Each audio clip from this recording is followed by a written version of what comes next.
This is the narrative of the life of Frederick Douglass, Excerpt 5, interpretation by Bridget Hayes. Background.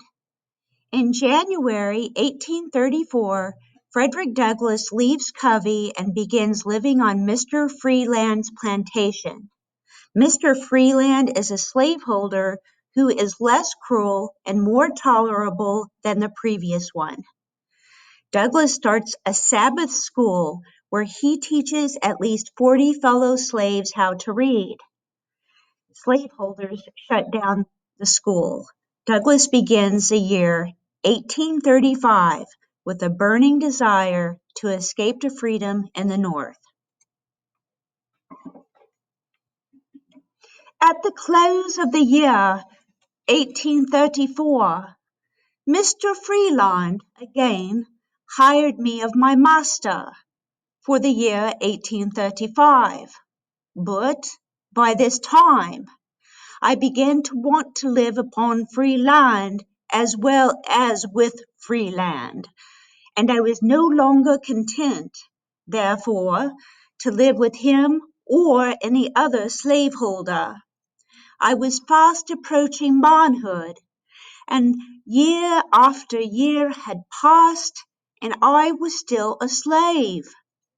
These thoughts roused me. I must do something. I therefore resolved that 1835 should not pass without witnessing an attempt on my part to secure my liberty. But I was not willing to cherish this determination alone.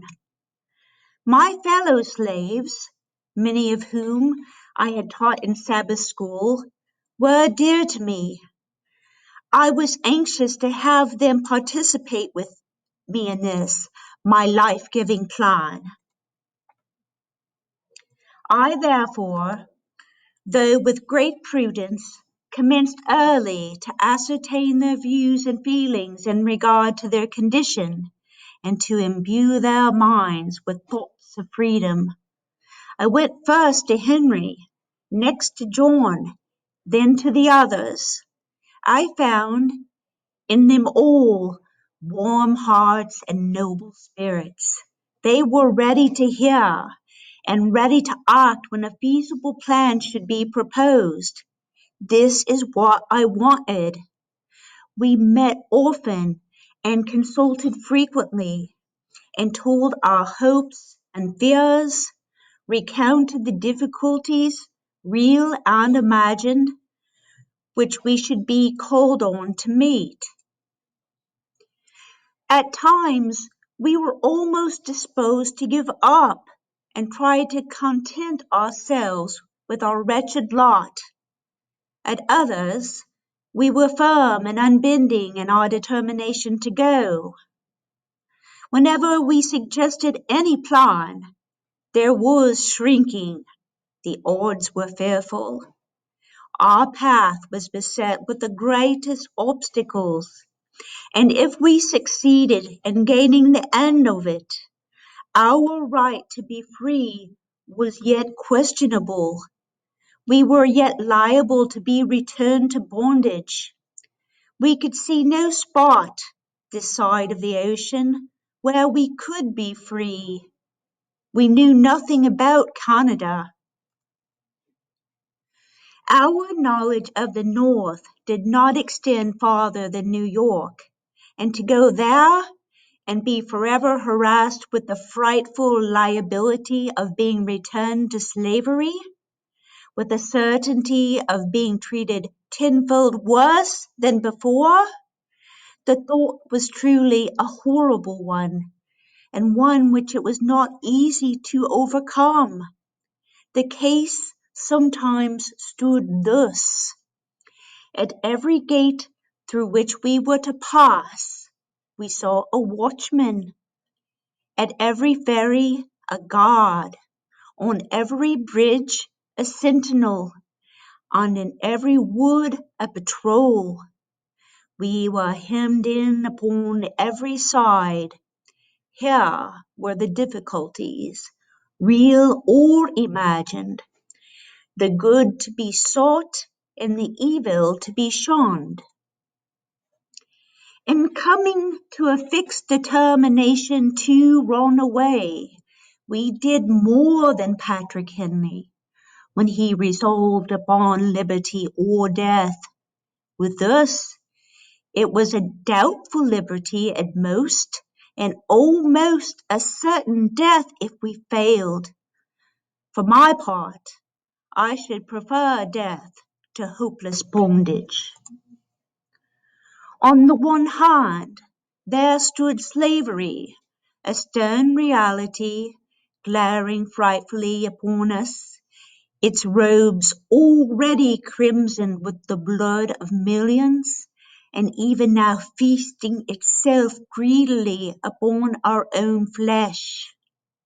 On the other hand, away back in the dim distance, under the flickering light of the North Star, behind some craggy hill or snow-covered mountain, stood a doubtful freedom, half frozen, beckoning us to come and share it. The plan we finally concluded upon was to get a large canoe belonging to Mr. Hamilton, and upon the Saturday night previous to Easter holidays, paddle directly up the Chesapeake Bay. On our arrival at the head of the bay, a distance of 70 or 80 miles from where we lived, it was our purpose to turn our canoe adrift and follow the guidance of the North Star till we got behind the limits of Maryland. Our reason for taking the water route was that we were less liable to be suspected as runaways. We hoped to be regarded as fishermen, whereas if we should take the land route, we should be subjected to interruptions of almost every kind. Anyone having a white face and being so disposed could stop us and subject us to examination. The week before our intended start, I wrote several protections, one for each of us. As well as I can remember, they were in the following words, to wit,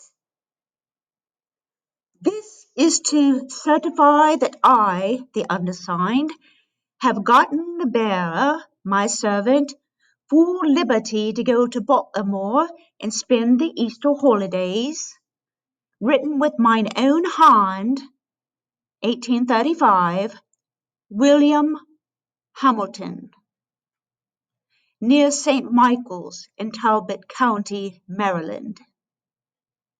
We were not going to Baltimore, but in going up the bay, we went toward Baltimore, and these protections were only intended to protect us while on the bay.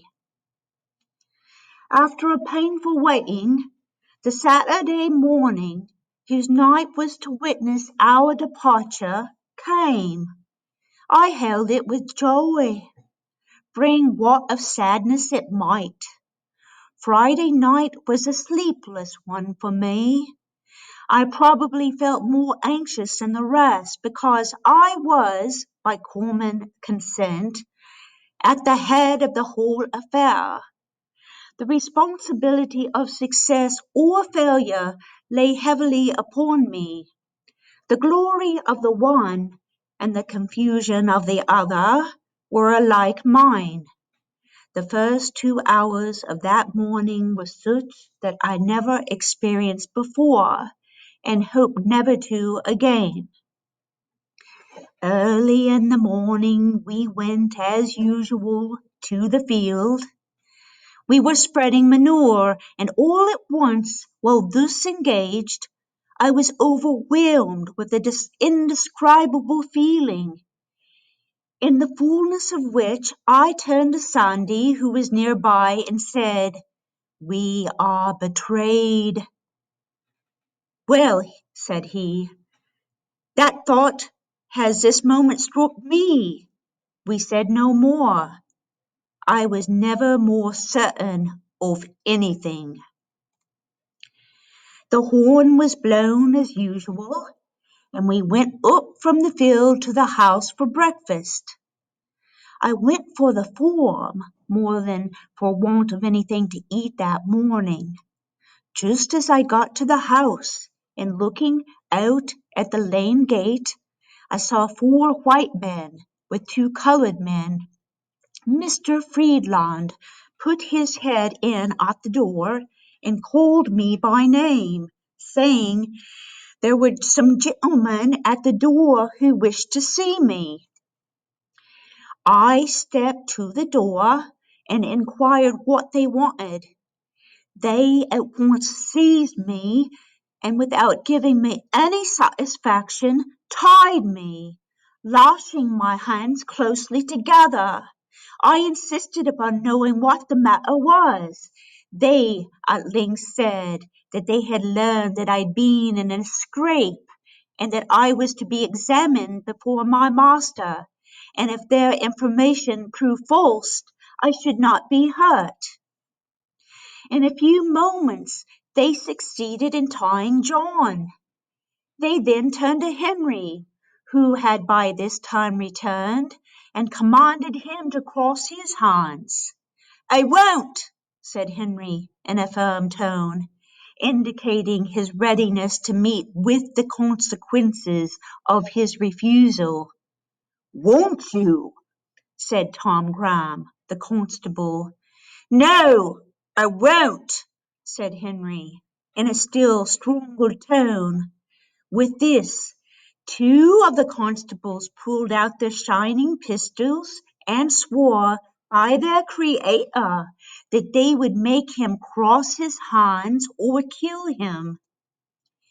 Then he said in a tone of loud defiance, and at the same time with a motion as quick as lightning, he with one single stroke dashed the pistols from the hand of each constable. As he did this, all hands fell upon him, and after beating him some time, they finally overpowered him and got him tied. During the scuffle, I managed, I know not how, to get my pass out, and without being discovered, put it into the fire. We were all now tied. Just a moment previous to the scuffle with Mr. Henry, Mr. Hamilton suggested the propriety of making a search for the protections which he had understood Frederick had written for himself and the rest. But just at the moment he was about carrying his proposal into effect, his aid was needed in helping to tie Henry, and the excitement attending the scuffle caused him either to forget or to deem it unsafe, under the circumstances, to search. So we were not yet convinced of the intention to run away. When we got about halfway to St. Michael's, while the constables having us in charge were looking ahead, Henry inquired of me what he should do with his pass. I told him to eat it with his biscuit and own nothing, and we passed the worst around. Own nothing, and own nothing, said we all. Our confidence in each other was unshaken. I was now left to my fate. I was all alone and within the walls of a stone prison. But a few days before, and I was full of hope. I expected to have been safe in a land of freedom. But now I was covered with gloom, sunk down to the utmost despair. I thought the possibility of freedom was gone. I was kept in this way about 1 week, at the end of which Captain Auld, my master, to my surprise and astonishment, came up and took me out with the intention of sending me with a gentleman of his acquaintance to Alabama. But from some cause or another, he did not send me to Alabama, but concluded to send me back to Baltimore to live again with his brother and learn a trade.